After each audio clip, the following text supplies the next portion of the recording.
열왕기하 9장 14절에서 26절. 오늘 예후가 주인공이에요. 예후가 언제 나왔는지 한번 먼저 확인하겠습니다. 열왕기 상입니다. 19장 보시죠. 열왕기 상 19장 16절입니다.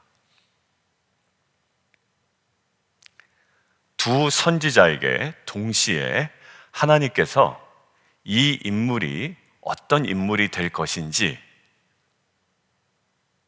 이야기를 해주셨습니다. 열왕기상 19장 16절. 잠시 저를 보실까요? 배경 설명드리고요. 이때 엘리야가 어떤 상태냐면 850대 1의 전쟁에서 승리합니다. 그 이방인 선지자들과 함께 이제 뭐 전투를 벌인 건 아니죠. 이제 영적 전쟁에서 승리하고 오히려 이세벨의 한마디, 내가 너를 죽이지 않으면 내가 내 위에서 벌이 내릴 거다, 막 이렇게 이야기하죠. 그러니까 이세벨의 독한 말 때문에 완전 엘리야가 넉다운 되어 있습니다. 그래서 로뎀나무 옆에 앉아서 내가 이게 죽겠습니다 라고 하는데 하나님께서 먹이시고 재우시고 먹이시고 재우시고 호렙산으로 올라가서 결국 마지막에 뭐라고 말씀하시냐면 이거 얘기하시는 거예요. 자, 16절 함께 읽어볼까요? 시작. 너는 또 님시의 아들 예후에게 기름을 부어 이스라엘 왕이 되게 하고. 오케이. 그 다음에 뒤에 이제 또 아람에 대한 이야기를 합니다. 자, 결국 님시의 아들 예후에게 기름을 부어 이스라엘의 왕이 되게 한다. 엘리야에게 이미 말씀을 하셨죠. 엘리사에게도 동일하게 이야기를 해주셨습니다. 이렇게 시켜서 가서 예후를 찾아 기름을 붓게 하라. 그때 왕이 누구였습니까? 북이스라엘의 요람이 왕이었어요. 여호람, 요람. 누구의 아들입니까? 그 못된 아합의 아들이었죠. 근데 예후를 왜 왕이 있는데 왜 왕을 세우죠? 왕이 지금 폐위된 것도 아니고 죽은 것도 아니에요. 아직 왕이 있는데 왜 왕을 세웁니까? 뭔가 이상하죠. 이 왕이 필요가 없네요. 자, 그럼 이 왕이 뭘 해야 되는지 그 이야기가 한번 보겠습니다. 열왕기상 21장 한번 보실까요? 아합의 아들이라고 그랬어요? 21장 29절 보겠습니다. 21장 29절.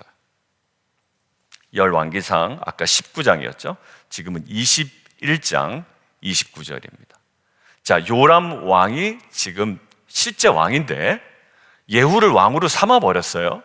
어제 본문에 보면 막 사람들이 난리가 났습니다. 자, 29장을 보면, 29절을 보면 아합의 아들이었던 요람의 왕 때 왜 지금 예후가 왕이 되었는지 느낌이 와요. 29절 함께 읽겠습니다. 21장 시작. 아합이 내 앞에서 겸비함을 보느냐? 그가 내 앞에서 겸비함으로 내가 재앙을 저의 시대에는 내리지 아니하고 그 아들 시대에야 그 집에 재앙을 내리리라. 오케이. 그 아들이 지금 누굽니까? 오늘 요 요람이에요. 아합이 진짜 나쁜 왕이었거든요. 왜? 와이프가 누굽니까? 와이프가 이세벨. 그럼 이야기 다 끝난 거예요. 와이프가 이세벨인데 그렇게 나쁜 왕도 하나님 앞에서 겸비함을 통해 하나님께서 그거를 조금 늦추셨거든요. 근데 어떤 재앙을 늦추셨는가? 오늘 피신 그 본문이에요. 이게 나봇의 포도원을 그냥 막 빼앗아 버립니다. 왕으로서도 해서는 안 되는 일을 하죠. 하나님을 저주했다라는 거짓 이 증인들을 막 세워가지고 막 강제로 뺏어 버렸습니다. 그러니까 이거 하나님께서 보지 못하시는 거예요. 그래서 엘리야를 통해서 이렇게 얘기하십니다. 오늘 읽었던 21장 19절 한번 보세요. 제가 눈으로 보시고 제가 읽겠습니다. 너는 그에게 말하여 이르기를 여호와의 말씀 밑줄 아마 거져 있을 겁니다. 성경 공부 저랑 하신 분은 여호와의 말씀이 내가 죽이고 또 빼앗아내냐. 나봇의 포도원이죠. 하셨다 하고 또 그에게 이르기를 여호와의 말씀이 거기 밑줄이에요. 개들이 나봇의 피를 핥은 곳에서 개들이 내 피와 내 몸의 피도 핥으리라. 자, 그리고 24절 보십시오. 아합에게 속한 자로서 성읍에서 죽는 자는 개들이 먹고 들에서 죽은 자는 공중의 새가 먹으리라고 하셨느니라. 이 말씀이 임했습니다. 근데 아직 이루어지지 않아요. 아들 요람까지 한 겁니다. 근데 엘리야를 통하여, 엘리사를 통하여 이제 뭡니까? 예후를 왕으로 삼았다라는 것은 뭔가 일이 벌어진다는 거겠죠. 자, 오늘 요 상황 가운데 인물이 많이 등장합니다. 자, 14절 예후가 나오고요. 예후가 나옵니다. 그 다음에 14절에 요람, 이게 아합의 아들 요람, 북이스라엘 왕입니다. 그 다음에 16절에 유다의 왕 아하시야가 나오는데요. 이거는 정말 남유다의 왕입니다. 근데 제가 성경 공부 시간이나 새벽에 말씀드렸듯이 요람과 아하시야는 삼촌과 외삼촌과 조카의 관계다라고 이야기했습니다. 자, 왜 자꾸 거기서 몸을 뒹구는가? 그죠? 다윗의 길로 다시 복귀를 해야 되는 사람이 자꾸 이스라엘 판에서 놀고 있었다. 자, 아하시야에 대해 얘기했었죠. 자, 그 상황 가운데 지금 첫 번째 타겟은 누구냐면 요람입니다. 요람, 북이스라엘 왕 요람이에요. 자, 근데 둘이 전쟁을 나가다가 뭔가 부상을 당한 겁니다. 치료하려 이스라엘로 돌아왔습니다. 그 이스라엘이 이제 어디냐면 그 나봇의 포도원이 있는 그 지역입니다. 자, 거기로 갔을 때 예후가 글로 가는 거예요. 자, 오늘 첫 번째 묵상할 포인트가 뭐냐면 예후가 진군에 오는 것을 파악하고 요람이 묻는 질문이 뭡니까? 17절 평안하냐? 18절 평안하냐? 다음 장 보실까요? 22절 평안하냐라는 거예요. 히브리어로 뭡니까? 샬롬이죠. 자, 샬롬을 묻습니다. 그러니까 요람의 샬롬은 지금 어디에 지금 딱 제한되어 있냐면 예후, 너와 나와의 관계가 어떠냐라는 것에 집중되어 있어요. 너 지금 이렇게 무섭게 옵니다. 어떻게 오냐면 20절에 보면 파수꾼이 전하는데 지금 병거를 모는 스타일을 보니까 누구인 것 같아요? 예후인 것 같아요. 미치게 모나이다. 아마 운전을 굉장히 과격하게 운전을 했던 것 같아요. 요즘으로 보면 딱 운전하는 스타일만 봐도 야, 좌회전하는데 왜 이렇게 급하게 돌아? 우회전할 땐 또 왜 이렇게 급하게 돌아? 깜빡이도 안 켜네. 뭐 여러 가지 상황을 보면 지금 딱 예후예요. 지금 요람의 샬롬의 관심은 뭐냐면 쟤와 나와의 관계가 어떻지라는 것에 딱 제한되어 있습니다. 괜찮으면 괜찮은 거예요. 그럼 쟤와 나와의 관계가 안 좋으면 불안한 겁니다. 왜? 그 스타일이 있거든요. 예후 스타일이. 자, 지금 요람의 평안에 아무리 확장시켜도 끝은 어디냐면 예후와 요람과의 관계예요. 자, 그런데 예후가 바라보는 샬롬은 좀 다릅니다. 평안하냐 평안하냐 묻죠. 그러니까 이것은 뭐냐면 야, 너 지금 나쁜 의도로 나한테 온 거야? 이런 의미입니다. 나 죽이러 온 거야? 너 반역하는 거니? 너 지금 뭔가 모함을 꾸미고 있는 거야? 어디에다 집중되어 있죠? 예후와 요람과의 관계에만 집중되어 있어요. 아니야 라고 그러면 그냥 편안할 겁니다. 아니, 나 너와 그런 관계 아니야. 그러면 아마 요람은 굉장히 편안했을 거예요. 그런데 예후가 바라보는 평안은 좀 달라요. 22절 한번 보십시오. 22절 요람이 예후를 보고 이르되 예후야 평안하냐? 너 지금 나와 관계가 괜찮냐? 라고 물어보죠. 대답합니다. 예후가 내 어머니 이세벨의 음행과 술수가 이렇게 많으니 어찌 평안이 있으랴 하더라. 아무리 사람과의 관계가 좋아도, 내가 사람과의 관계를 잘 맺어도, 내가 사람과의 관계를 내가 딱 장악하고 있어도 그럴 때 있죠. 워낙 이 처세술이 뛰어나신 분들은요, 이 관계에 있어서 아주 잘합니다. 그죠? 근데 아무리 그걸 잘해도 평안은 상관은 없는 거예요. 궁극적인 평안은. 지금 딱 얘기하는 겁니다. 아무리 너와 나와의 관계가 평안이 있어도, 그럴듯하게 우리가 관계를 맺어도 지금 뭘 얘기합니까? 내 어머니 이세벨, 아합의 아내죠. 이세벨의 음행과 술수가 이렇게 많다. 이거 어떤 의미입니까? 하나님과의 관계가 지금 완전히 무너져 내렸는데, 네 가문이 하나님과의 관계가 완전히 무너져 내렸는데, 나와의 관계에 있어서 평안을 찾는들 그게 무슨 의미가 있겠냐라는 거예요. 적용입니다. 여러분들, 우리가 평안을 찾을 만한 것들은 많아요. 뭐 돈도 될 수 있고요, 건강도 될 수가 있습니다. 그리고 아까 얘기한 대로 많은 처세술로 인해서 능수능란한 관계를 맺어가는 나의 어떤 그것이 나에게 평안의 조건이 될 수가 있습니다. 왜? 사람들과 관계에 별 문제가 없단 말이에요. 왜? 이 포커페이스도 잘하고 관계를 잘 맺기 때문에, 경험도 있고. 그런데 여러분들, 그게 평안의 전부일까요? 돈이나 건강이나 관계나 눈에 보이는 것이 평안의 전부일까라는 거예요. 오늘 예후의 관점으로 평안을 다시 바라봤으면 좋겠습니다. 여러분들, 건강이 회복되면 정말 평안합니까? 여러분들, 중요한 것은 뭐냐면 그 모든 것들이 평안의 조건으로 내게 채워진다 할지라도 가장 중요한 조건이 나에게 결여된다면, 오늘 예후의 관점으로, 야, 너가 정말 하나의 관계가 다 무너졌는데 그 모든 것들로 평안의 조건으로 삼으면 그게 무슨 의미가 있겠냐라고 하나님께서 저희에게, 또 저희 여러분에게 한번 도전하시는 음성이라고 저는 생각이 들어요.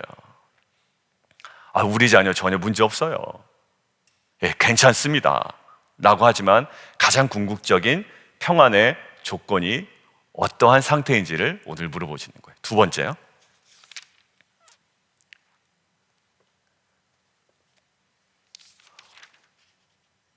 이 평안에 대한 인식이 굉장히 극히 제한적이죠. 누가? 요람이. 그러니까 내가 잘 살고 있다라는 기준도 극히 제한적입니다. 우리가 믿음이 없으면 이 정도면 잘 살고 있는 거야, 이 정도면 괜찮아. 그러니까 거기다 뭐가 문제가 있냐면 그 조건에 대한 긍정적인 태도가 잘못됐다는 건 아니에요. 왜? 거기에 만족하는 건 너무 중요한 태도거든요. 그런데 가장 중요한 관점이 안 바뀐 거잖아요. 자, 그런데 오늘 이 관점이 바뀌지 않은 사람은 여기서도 드러납니다. 어디서 드러나냐면, 자, 오늘 23절 보시겠습니다. 요람이 손을 돌이켜 도망하며 아하시아에게 이르되, 지금 이 상황을 뭐라고 딱 인식을 하냐면, 아하시아에게 뭐라고 얘기합니까? 이거보다, 성경 공부 시간에 이거 많이 얘기했죠. 요람의 시선이, 여기에 대한 판단이 뭐로 되어 있습니까? 반역이래요. 근데 보통 사람들은 반역으로 봅니다. 왜? 실제 왕이 현존하고 있는데 갑자기 어디서 뜬금없는 예후가 자기가 왕 노릇하에 와가지고 자기를 죽이려고 하잖아요. 반역 맞죠? 이게 요람의 한계였습니다. 그런데 오늘 성경은 그렇지 않다고 우리에게 아주 분명하게 이야기합니다. 25절 보실까요? 여호와께서 맨 마지막에 이같이 그의 일을 예언하셨느니라. 아까 제가 시간 가는데 왜 거기를 봤을까요?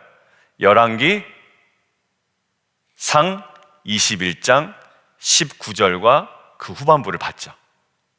이게 엘리야를 통해서 예언됐죠. 그러니까 결국 뭐냐면 여호와께서 그의 일을 예언하셨다. 말씀대로. 그러니까 말씀의 성취야. 그냥 정치적인 모함과 술수와 그 모든 것들이 난무하는 단순한 반역이 아니야. 이건 하나님께서 예언하신 대로 성취된 말씀이야 라는 거예요. 한 번 또 얘기했죠. 26절 여호와께서 말씀하시기를. 그 다음에 아주 분명하게 26절 맨 마지막 그런즉 하고 결론을 내립니다. 오늘 본문의 결론. 23절에 나타난 요람의 평가와는 전혀 다른 평가를 하고 있어요. 반역처럼 보일 수는 있어. 오늘 본문이 이렇게 얘기합니다. 반역처럼 보일 수 있고 너 입장에서는 반역처럼 느낄 수 있어. 굉장히 분할 수 있고 마음 불편할 수 있어. 그렇지만 그렇게 보일 수 있고 그렇게 느껴질 수 있지만 너 다시 한번 생각해야 돼라는 거예요. 뭐라고요? 여호와의 말씀대로라는 거예요. 내가 왜 여기서 이러고 있지도 마찬가지였습니다. 주일에 여기서 내가 왜 여기서 이러고 있지, 불편할 수 있어요. 아쉬울 수 있고요. 그리고 억울할 수 있습니다. 근데 여호와께서 보내셨다면 이것은 전혀 다르게 해석이 될 수 있는 거예요. 세 번째요, 이 나봇의 포도원, 이 땅이 다 누구 땅입니까? 예, 이제 아합부터 해서 이세벨이 술수를 꾸며가지고 이 남편한테 뭘 그거 가지고 이렇게 고민합니까? 내가 다 해결해 줄게요. 이 이세벨의 이 독함 때문에 이게 이제 나봇에게서 탈취가 되어 아합으로 옵니다. 아합의 가문에게 쭉 이어졌겠죠. 자, 그런데 지금 예후가 25절, 예후가 뭐라고 얘기합니까? 그의 장관 빗가락에 이르되 그 시체를 가져다가 어디다 던지래요? 그렇죠, 이스라엘 사람 나봇의 밭에 던지래요. 지금 여러분들 이게 몇 대가 지나갔습니까? 일단 한 대가 지나갔어요. 왕은 몇 명이 지나갔습니까? 아합에서, 아하시아에서 요람으로 지나갔죠. 그러니까 아하시아는 그 바알세부백에 괜히 묻다가, 야, 지금 이스라엘에게 하나님이 없어서 거기서 묻느냐? 결국 죽고, 아들이 없어서 그 형제 누구예요? 요람이 왕이 됐잖아요. 자, 지금 시간은 많이 지났습니다. 관심이 있을까요? 사람들이 관심 없어요. 그건 아합이 자기 땅인 줄 알고 그냥 거기서 지내고 있습니다. 그런데 오늘 뭐라고 얘기하냐면 여기 나봇의 밭이래요. 내 거라고 주장하고 막 섬기고 이제 내가 누리고 있던 것들이 있을 거예요. 마치 나봇의 밭처럼. 자기 거 아닙니다. 하나님이 네 거라고 얘기한 적도 없습니다. 근데 내가 강제적으로 내가 붙들고 있는 것이 아마 있지 않나라는 묵상이 돼요. 여러분들, 이건 하나님께서 주신 땅이 아닙니다. 자기가 강제로, 임의로, 우격다짐으로 죄성을 총동원하여 내가 겨우겨우 붙들고 있는 것뿐입니다. 마치 하나님께서 주신 것처럼 내가 누리고는 있지만 오늘 성경은 뭐라고 하냐면 그거 아합 거 아니야 라고 얘기해요. 저와 여러분에게 붙들고 있는 것들이 있고 누리고 있는 것들이 있잖아요. 근데 그 목적대로 사용하지 못하고 있거나 아니면 내 방식대로 붙잡고 있는 경우가 있습니다. 마치 자녀인 경우 한번 대입해 보시죠.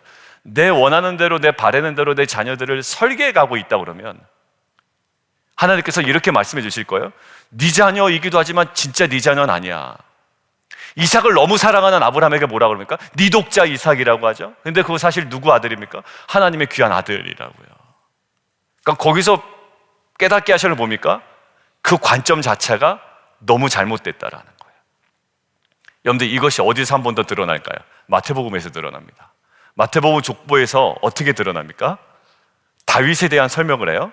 다윗이 밧세바에게서 누구를 낳습니까? 솔로몬을 낳죠. 그게 족보에 기록이 되어 있습니다. 여러분들, 근데 마태복음 족보가 굉장히 집요해요. 그리고 불편하게 만들어요, 사람을. 여러분들, 오늘 말씀을 들으면서도 불편하게 다가올 수가 있잖아요.